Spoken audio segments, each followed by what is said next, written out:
taxation of insurance companies. Now, we need to ask ourselves, what is an insurance company?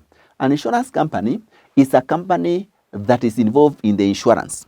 In the insurance of what? Of the property, as well as people's lives. So you can insure your property like a motor vehicle. You can insure your property like machines. You can insure a building. You can insure your livestock against what?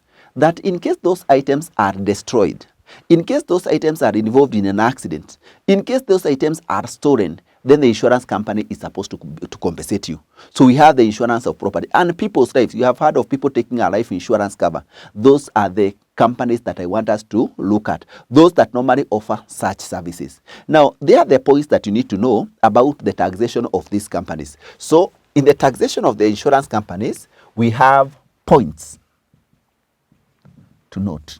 And we have the point number 1. First, we define what is an insurance company. So, as I have already mentioned, that insurance companies are companies which are involved in the insurance of the properties and people's lives. So, take note of the two activities, insurance of properties and the insurance of people's rights. That is one thing that you need to know. Point number 2. So, point number 2, we are noting that insurance companies are taxed at the corporate tax rate, which is 30% for resident companies and that 7.5% for non-resident company on the taxable income. So what you're trying to say is that insurance company is a company like any other. So all that is different from them is that they are involved in the insurance of properties and people's lives. So you need to get the taxable income, just like any other business. We said you determine the taxable income and then you tax it to get the tax that is supposed to be paid by that particular company. So later on in a while, we'll be looking at how you determine the taxable income of an insurance company, so that once you get it, you multiply by the corporation tax rate, then you'll be able to know the tax that company is supposed to pay. So that is supposed to be point number 2. Point number 3 to note about the taxation of the insurance company is that,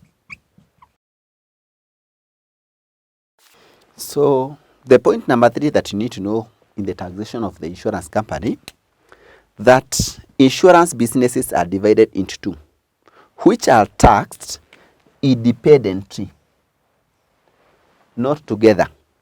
So when you're determining the taxable income, you need to determine the taxable income of those 2 businesses independently.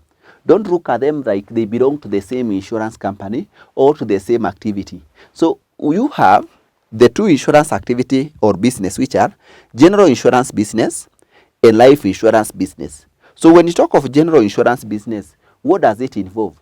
It involves insurance of properties, as you are going to see.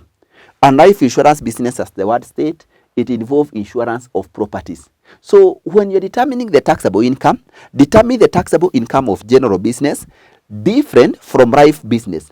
So if you have the 2 activities being carried out by the same insurance company, you first of all have to deal with one, get the taxable income of general as an independent activity, and then go ahead and now determine the life business. And then now you can add them together to tax them as one. Although we are determining the taxable income separately, but don't forget that they belong to the same insurance company. So when we are taxing, we tax them together.